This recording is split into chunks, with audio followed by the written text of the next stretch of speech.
नमस्कार दोस्तों, आज का वीडियो बहुत इंपॉर्टेंट है। मोबाइल लेना हो, लैपटॉप लेना हो या फिर ट्रैवल करना हो, वो भी बिना किसी टेंशन के या फिर लोन के, तो कैसे प्लान करें।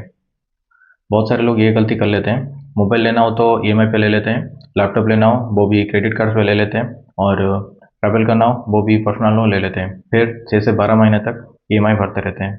आज की इस वीडियो में मैं आपको 5 सिंपल स्टेप बताऊंगा, जिससे आपका बड़ा खर्चा भी सिंपल तरीके से प्लान कर सकते हो। स्टेप 1, सबसे पहले क्लियर करो कि नीड है या वांट है। पहले अपने आप को पूछो कि मुझे ये ज़रूरत के लिए चाहिए या फिर मेरी डिज़ायर है। एग्जांपल के लिए मोबाइल, मुझे मेरा करंट फ़ोन ठीक ठाक काम कर रहा है या फिर नया मॉडल लॉन्च हुआ है इसलिए मुझे लेना है। और सेकंड में आते हैं लैपटॉप के लिए, मुझे स्टडी और जॉब के लिए मुझे अर्जेंट चाहिए या फिर गेमिंग करना है इसलिए मैं लेना चाहता हूँ।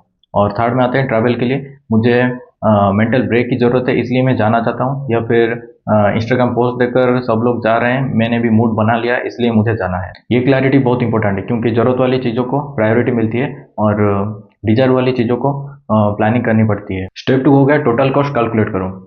ज़्यादातर लोग प्रोडक्ट का जो प्राइस होता है उसको ही कैलकुलेट करते हैं, पर यही बड़ी गलती होती है। एग्जाम्पल, मोबाइल का प्राइस है 25,000, लेकिन आपको कवर भी वहाँ पर डालना है मोबाइल का और टेम्पर्ड ग्लास भी लगाना है, और वो हो गया 500 रुपया। और एक्सटेंडेड वारंटी आपको अगर लेना है तो वो हो गया 2,000 रुपया।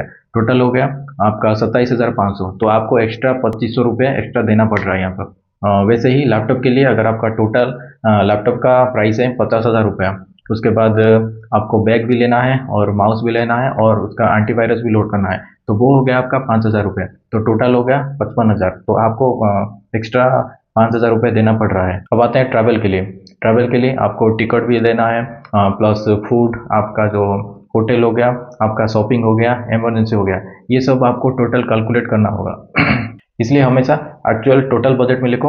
आप नोटबुक में लिख सकते हो या फिर मोबाइल का जो नोट्स आता है वहाँ पर लिख सकते हो, आपको क्लैरिटी मिलेगी। स्टेप 3 हो गया टाइम डिसाइड करो। आपको कब तक ये चीज़ें चाहिए, 1 महीने में, 3 महीने में या फिर 6 महीने में। अगर आपको एक 30,000 का मोबाइल चाहिए तो आप 3 महीने में लेना चाहते हो, तो 30,000 डिवाइड बाय 3 जो कि 10,000, आपको हर महीने 10,000 रुपये सेव करना होगा। अगर आप इसको ही 6 महीने में लेना चाहते हो तो 30,000 डिवाइड बाई 6 जो कि 5,000 रुपये, आपको हर महीना 5,000 रुपये सेव करना होगा। सिंपल मैथ ये है, जितना ज़्यादा टाइम उतना कम मंथली प्रेशर। स्टेप 4 हो गया ईएमआई वर्सेस सेविंग। पहले कौन सा करें, ये इंपॉर्टेंट पार्ट है कि आपको पहले सेविंग करना चाहिए या फिर चीज़ों को ईएमआई पे लेना चाहिए। मेरा रूल ये है कि अगर कोई भी चीज़ अर्जेंट या फिर इंपॉर्टेंट नहीं है तो आपको सेविंग करना चाहिए, क्योंकि इंटरेस्ट भी आपको देना नहीं पड़ेगा, स्ट्रेस भी कम होगा और आपका सैलरी भी फ्री में रहेगा।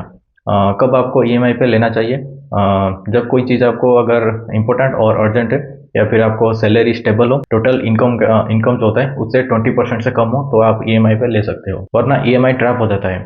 आज आपको मोबाइल लेना है, कल आपको लैपटॉप लेना है और फिर परसों आपको बाइक लेना है, और फिर आधी सैलरी ईएमआई पे ही चली जाती है। स्टेप 5 हो गया अलग सेविंग बकेट बनाओ। एक स्मार्ट तरीका बताता हूँ। हर बड़ा खर्चों के लिए आप अलग सेविंग अकाउंट, मतलब सेविंग फंड बनाओ। जैसे कि मोबाइल के लिए फंड अलग, लैपटॉप के लिए फंड अलग और ट्रैवल के लिए फंड अलग। आप अपने सेविंग अकाउंट में मेंटली अपने फंड को डिवाइड करके रखो, या फिर अपने गोल के लिए और एक सेविंग अकाउंट बना लो। जैसे आप हर महीने ट्रैवल के लिए 3,000 रुपये आप सेव करते हो, उसको टच मत करो। जैसे ही आपका पैसा रेडी हो जाएगा आप एंजॉय करो, वो भी बिना किसी गिल्ट। स्टेप 6 50-30-20 रूल को फॉलो करो। अगर आपको प्लानिंग नहीं आती है तो सिंपल रूल को फॉलो करो, जैसे कि 50% आपका नीड्स के लिए, 30% वांट्स के लिए और 20% आप सेविंग कर सकते हो। अगर आप कोई भी बड़ा खर्चा प्लान कर रहे हो तो आपका जो वांट्स का जो 30% है उससे आप थोड़ा सा कट करके आप सेविंग में ऐड कर सकते हो। एग्जाम्पल, हर महीने में आप 5,000 रुपये एक्स्ट्रा सेव करते हो तो 6 महीने में आपका 30,000 रुपये रेडी हो जाएगा, और आप सिंपल डिसिप्लिन से एक बड़ा काम भी कर सकते हो। स्टेप 7 इमरजेंसी फंड सेपरेट रखो। सबसे इंपॉर्टेंट वार्निंग है कि आपको कभी भी इमरजेंसी फंड का जो पैसा है उसको यूज़ नहीं करना चाहिए। आपका मोबाइल के लिए हो गया, लैपटॉप के लिए या फिर ट्रैवल के लिए, या फिर कोई भी चीज़ है जो आपको चाहिए, आपको उसके लिए आपको यूज़ नहीं करना चाहिए। क्योंकि इमरजेंसी फंड जो होता है वो मेडिकल इमरजेंसी के लिए होता है, फैमिली इमरजेंसी के लिए होता है, या फिर आपको अगर जॉब लॉस हो जाए उसके लिए होता है। क्योंकि बड़ा एक्सपेंसेस प्लानिंग वो अलग होनी चाहिए। फाइनल कंक्लूजन तो दोस्तों रिकैप करते हैं। फर्स्ट, नीड और वांट क्लियर करो। सेकंड हो गया टोटल कॉस्ट कैलकुलेट करो। थर्ड हो गया टाइम डिसाइड करो। फोर्थ, ईएमआई अवॉइड करो जब पॉसिबल हो। फिफ्थ हो गया अलग सेविंग फंड बनाओ। सिक्स्थ हो गया बजट रूल फॉलो करो। और सेवेंथ हो गया इमरजेंसी फंड को कभी भी टच मत करो। तो दोस्तों, अगर ये आप 7 सिंपल स्टेप को फॉलो करते हो तो कोई भी बड़ा खर्चा आपको टेंशन नहीं लगेगा। तो दोस्तों, अगर ये वीडियो आपको वैल्यूबल लगा तो वीडियो को लाइक करें, शेयर करें और कमेंट में जरूर बताएं कि आपका बड़ा जो एक्सपेंसेस कौन सा प्लान कर रहे हो और चैनल को सब्सक्राइब करके बेल आइकन को दबाना मत भूलना, ताकि मेरी वीडियो की नोटिफिकेशन आप तक पहुंच पाए। मिलते हैं नेक्स्ट वीडियो में, तब तक के लिए धन्यवाद।